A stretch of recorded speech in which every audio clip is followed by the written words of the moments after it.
Registrar గారు, విశ్వనాథ్ గారు మన కార్యక్రమాల్లో భాగస్వామిగా ఉన్నట్టు యొక్క కోనేరు లక్ష్మయ్య విశ్వవిద్యాలయం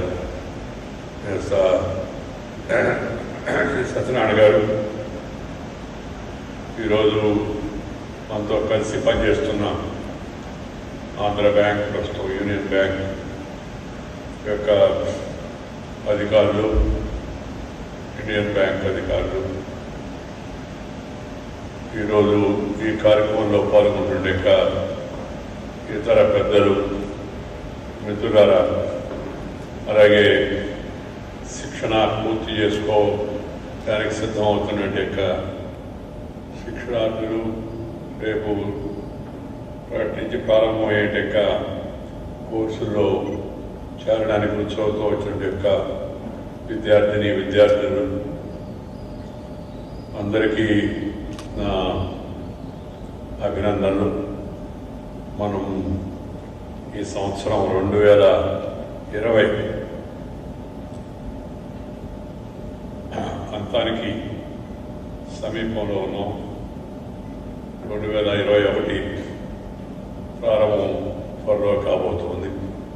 తర్వాత సంక్రాంతి పండుగ కూడా మనం చేరువలో ఉన్నాం. మీ అందరికీ ఈ రాబోయే సంక్రాంతి నవ్యక్రాంతిని తీసుకురావాలని, మన జీవితాల్లో వెలుగులు నింపాలని, మనందరికీ సౌభాగ్యాన్ని, సుసంపదలను అందించాలని నేను ఆకాంక్షిస్తూ ఈ కోవిడ్ మహమ్మారి పూర్తిగా మరి అదుపులోకి వచ్చి మనం తిరిగి మళ్ళా మన యొక్క జీవితాలను అర్థవంతంగా, ఉత్సాహభరితంగా, విజయవంతంగా నిర్వహించుకునే పరిస్థితి రావాలని కోరుకుంటున్నాను. ఇందులో చేపట్టిన తర్వాత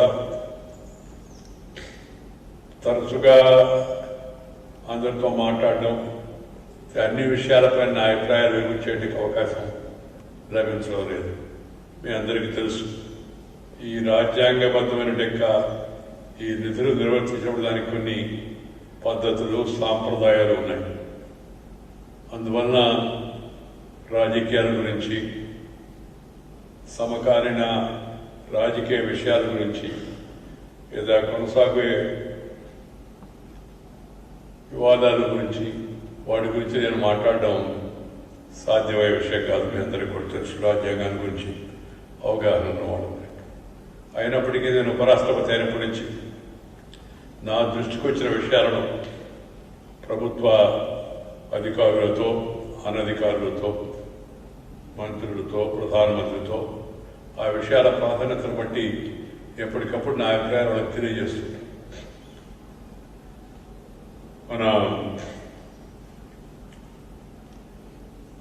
ఈ జనానికి కలవడం, అనుభవాలు పంచుకోవడం, ముఖ్యంగా యువతరాన్ని కలుసుకోవడం, భవిష్యత్తు యువతది కాబట్టి వాళ్లకు కొంత స్ఫూర్తినిచ్చే ప్రయత్నం చేయడం, సైంటిస్టులు కలుసుకోవడం, రీసెర్చ్ చేసే వాళ్ళని కలుసుకోవడం, అధ్యాపకులను కలుసుకోవడం, ఆధ్యాత్మికవేత్తలను కలుసుకోవడం, సామాజిక కార్యకర్తలను కలుసుకోవడం, సామాజిక సేవకులను కలుసుకోవడం, ఆ తర్వాత విద్యారంగంలో విశేషంగా కృషి చేస్తున్నవారు, వ్యవసాయ రంగంలో ఉన్న రైతులను కలుసుకోవడం, ఆ రంగాల్లో కృషి చేస్తున్న వాళ్ళను కలుసుకోవడం, అనుభవాలు పంచుకోవడం, ఆ పని నేను చేస్తూ ఉన్నాను. రూపొందించుకున్న తరుణంలో వెళ్ళి కాసేపు వాడు జరుగుతున్న పురోగతిని, ప్రగతిని, వాడు చేస్తున్న ప్రయోగాలను, ఈ పాలిమర్స్ దాని యొక్క ఉపయోగాన్ని ఎలా చేస్తున్నారు అనే విషయాలపైన వాళ్ళ యొక్క ప్రజెంటేషన్ కూడా తెలుసుకోవడం చాలా సంతోషం కలిగించింది. దేశంలో ఉన్న వ్యవసాయ పరిశోధన క్షేత్రాలు కూడా చాలా బాగా నేను వెళ్ళి అక్కడ ఉన్నవాడు కలిశాను. ఎందుకంటే ఒకటి యువత దేశ యొక్క భవిష్యత్తు, రెండు పరిశోధన ప్రజల యొక్క జీవనాలను మరింత మెరుగుపడేందుకు ఉపయోగపడేది, మూడు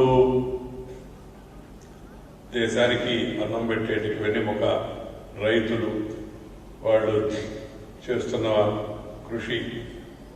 కరోనా సమయంలో కూడా ఏదన్నా ఒక రంగం ఏమాత్రం ఒడిదుడుకులో కాకుండా ఇబ్బందులు ఉన్నప్పటికీ వాటిని అధిగమించి విజయవంతంగా ముందుకు వెళ్ళిందంటే అది వ్యవసాయ రంగం అని మీ అందరికీ తెలుసు. ఆహార ధాన్యాల ఉత్పత్తి, వాటి విస్తీర్ణం, సాగు గతంలో కన్నా 11% పెరిగింది. సంతోషకరం, ఆశ్చర్యకరం. మొదటి కార్యక్రమం విశాఖపట్నంలో మన యొక్క మత్స్య సంపదను అందజేస్తున్న చేపల రొయ్యల పరిశోధన కేంద్రంలో పనిచేస్తున్న శాస్త్రవేత్తలతో ఒక 20 మందితో ముఖాముఖి వాడు చేస్తున్న పరిశోధనశాలలో వాడిని అర్థం చేసుకునే ప్రయత్నం చేశాను. ఇప్పుడు రెండవ కార్యక్రమంగా ఇవాళ సిపెట్ని సందర్శించి అక్కడ పురోగతిని గమనించేందుకు అవకాశం లభించింది. ఇప్పుడు ఈరోజు నాకెంతో ఇష్టమైన సేవారంగంలో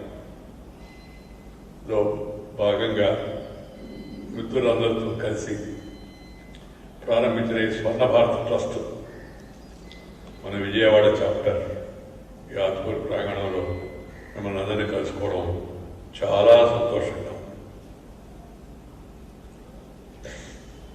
మన అభివృద్ధికి బాసటగా నిలిచిన సమాజానికి, మనం పుట్టి పెరిగిన ఊరికి అంటే ఊళ్ళకు మేలు చేయాలనే తలపుతో మహాత్మా గాంధీ గారు ఆ రోజుల్లో బ్యాక్ టు విలేజెస్, గ్రామాలకు మరలండి, పట్టణీకరణ పెరిగిపోతున్న ఈ రోజుల్లో గ్రామాల వైపు మరలండి అని గాంధీ గారు అప్పుడు పిలిపించాడు.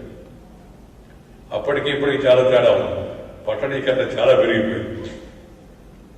అయినప్పటికీ ఆయన స్ఫూర్తిని దృష్టిలో పెట్టుకొని 2001లో స్వర్ణ భారత్ ట్రస్టు నెల్లూరులో ప్రారంభించబడి విజయవాడకు విస్తరించబడి ఆ తర్వాత ఉమ్మడి రాజధానిగా ఉన్న హైదరాబాద్, తెలంగాణ ప్రస్తుత రాష్ట్రం, అక్కడ కూడా ప్రారంభించి ఈ యొక్క శిక్షణ కార్యక్రమాలు, విద్యా కార్యక్రమాలు, వైద్య కార్యక్రమాలు, వ్యవసాయ ఆధారిత యొక్క ప్రోత్సాహక ప్రశిక్షణ కార్యక్రమాలను చేపడుతూ ఉన్నట్టు యొక్క స్వర్ణ భారత్ ట్రస్టులో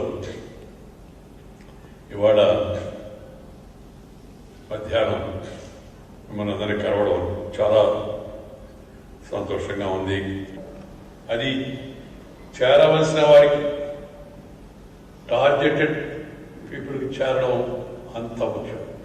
అందుకే పదే పదే ప్రధానమంత్రి గారు దానికన్నా నొక్కి చెప్తుంటాడు, reform, perform and transform. This reformation is for the transformation and the transformation is for the betterment of the nation. ఇది గైడింగ్ ప్రిన్సిపల్. మనము నేను ఇన్స్టిట్యూట్కి వెళ్ళినప్పుడు, రీసెర్చ్ ల్యాబ్స్కి వెళ్ళినప్పుడు వాళ్ళందరికీ నొక్కి చెప్తూ ఉంటాను, what is the purpose of science? What is the purpose of research? What is the purpose of technological advancement? The purpose and ultimate aim is to make people's life happy. Happiness. Happiness అంటే ఒక రకరకాల మనుషులకు రకరకాల happiness వస్తుంది. Happiness will not come only by physical wealth. Happiness will come to you by societal order, by peace, because peace is the prerequisite for progress. If you have tension, you cannot pay attention. So that's why the peace of the world, peace within the country, harmony among the people, ending discrimination of any kind, they are equally important. And delay should be totally avoided. And then we must all focus on development. Gedana kavalante, antana kavalante. అని బాధపడుతుంటారు చాలామంది అమ్మాయిలు. So వాళ్ళకి ఈ స్వయం శక్తితో కూడుకున్నట్టు శిక్షణ ఇస్తే వాళ్ళు చాలామంది వెలుగుంటారు. నేను ఆ మధ్య ఒక అమ్మాయి నాకు ప్రత్యక్షంగా చెప్పింది, నేను ప్రతిరోజుకి 500 రూపాయలు సంపాదిస్తున్నాను, పెయింట్ టైలరింగ్ ఎంబ్రాయిడరీ చేసి. నేను ఇప్పుడు మా ఆయనకి మా అత్త కూడా అప్పుస్తున్నాను, అప్పు కాదు సహాయం చేస్తున్నానని చెప్తున్నాను. గర్వంగా సాటిస్ఫాక్టరీ. ఇదే campus. So hospitality sector, house keeping, various ఏదైనా సొంత కాళ్లపై నిలబడే యొక్క ఉద్యోగం వృత్తి చాలా గొప్పది. వాళ్ళ చుట్టూ చుట్టూ తిరిగి బచ్చరాడాల్సిన అవసరం లేకుండా అందరికీ ప్రభుత్వ ఉద్యోగాలు రావు. అందుకని స్కిల్లింగ్, మల్టీ స్కిల్లింగ్. కొంతమందికి రకమైన బహుముఖమైన సామర్థ్యం ఉంటుంది. క్రౌడ్ శిక్షణ ఇస్తే అప్పుడు చూస్తున్నాను కొంతమంది మా దగ్గర చేతులు డ్రైవింగ్ చేస్తారు, చిన్న చిన్న రిపేర్, ఎలక్ట్రిసిటీ రిపేర్ చేస్తారు, ఫోన్లు 10 వెంటనే తక్షణ అటెండ్ అవుతుంటారు. కొంతమందికి ఆసక్తి చూపిస్తుంటారు. ఇప్పుడు now the modern youth is also developing interest in cooking. కుకింగ్లో కూడా అబ్బాయిలు దృష్టి పెడుతున్నారు. కొంతమంది ఈ మధ్య ఈ కోవిడ్ కాలంలో చాలామంది భర్తలు భార్యలు సహాయం చేశారు వంట పనులు. మనకి వేరే పోషక ఖాళీ ఉండబడి కూడా కారణం ఏమిటి వచ్చింది చెప్పలేను, కానీ it's a good trend, positive trend. ఇదేంటి వంట ఆడవాళ్ళే చేయాలి ఎక్కడ రాసి పెట్టాలి, ఇది పలానా పని మగవాళ్ళే చేయాలి ఎక్కడ రాయాలి, సృష్టిలో లేదు. అవకాశాలు దొరకలేదు. అవకాశం వస్తే నేను ఇవ్వ తిరుగుతున్నప్పుడు ఈ పిహెచ్డి లేకపోతే మన రీసెర్చ్ లేకపోతే కొద్దిగా టాప్ యూనివర్సిటీ టాప్ వాళ్ళకి ఈ ఒకే మన కాన్వకేషన్ అయిన తర్వాత డిగ్రీ ఇచ్చినప్పుడు ఉపరాష్ట్రపతి అంతమందికి ఇవ్వడానికి వీలేదు కాబట్టి ఒక టాప్ 10, 15, 20 చిల్డ్రన్ని వాళ్ళని తీసుకొస్తారు స్టేజ్ మీదకి. మిగతా వాళ్ళకి వైస్ ఛాన్సలర్ లేకపోతే గవర్నర్ ఉంటే గవర్నర్ ఇచ్చేస్తుంటారు. ఇప్పుడు మీకు సర్టిఫికేట్ ఇచ్చినట్టు. అంతకుముందు మంత్రిగా ఉన్నప్పుడు మామూలుగా నేనే ఇచ్చాను అన్ని అందరికీ. ఇప్పుడు కొద్దిగా లాంఛన ప్రయాణిస్తాను. అప్పుడు చూశాను నేను. I have notice that new development among the top of the university or the college 65 to 70% are girls. That's a very positive trend. We must encourage. అంటే అమ్మాయిలో కూడా ప్రతిభ ఉంది. కార్యాలు సాధించడానికే జీవించేస్తున్నామని విశ్వసించండి. బలం, శక్తి మీలోనే ఉన్నాయని గుర్తుపెట్టుకోండి. ఎంతో విశ్వాసంతో నిలబడండి. ధైర్యంగా మీ బాధ్యతను భుజస్కంధాలపై వేసుకోండి. భవిష్యత్తుకు మీరే బాధ్యులను తెలుసుకోండి.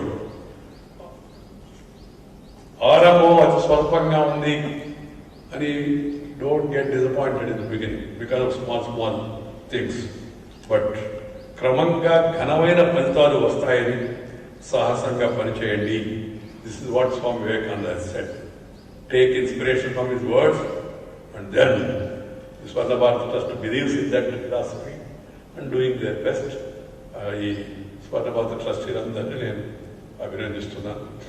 దాంతో సహకరించి పనిచేస్తున్న సంస్థలను కూడా అభినందిస్తూ మీ అందరికీ పిల్లలందరికీ ఇందాక చెప్పినట్టుగా మీ అందరికీ శుభాకాంక్షలు అందజేస్తూ ఈరోజు మామూలుగా అయితే కాసేపు మీతో ఇష్టాగోష్ఠిగా కనివిడిగా తిరిగి మాట్లాడి అందరం కలిసి ఫోటోలు తీసుకునే అవకాశం ఉండేది. ఇప్పుడు ఆ అవకాశం లేదు.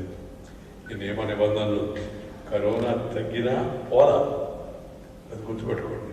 కాబట్టి ఈ మాస్క్ ధరించడం, సురక్షితమైన దూరాన్ని పాటించడం, ఆరోగ్యకరమైన ఆహారాన్ని భుజించడం, శారీరకమైన శ్రమ చేయడం, ఈ 4 ఎటువంటి పరిస్థితుల్లో మనం మర్చిపోకూడదు.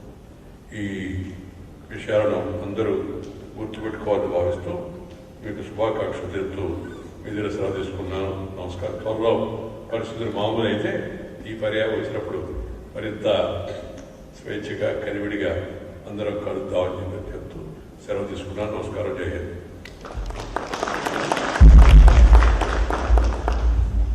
ఒక మంచి స్ఫూర్తివంతమైనటువంటి ప్రసంగం చేసినందుకు అభినందనలు. God bless you all sir. త్వరగా అయితే మీ సీట్లో మీరు కూర్చోండి.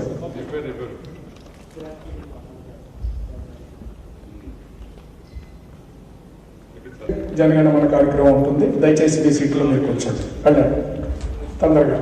ఉజ్జల జలధి తరంగా తవ శుభ నామే జాగే तव शुभ आशीष दय हे भारत भाग्य विधाता जय जय जय जय हे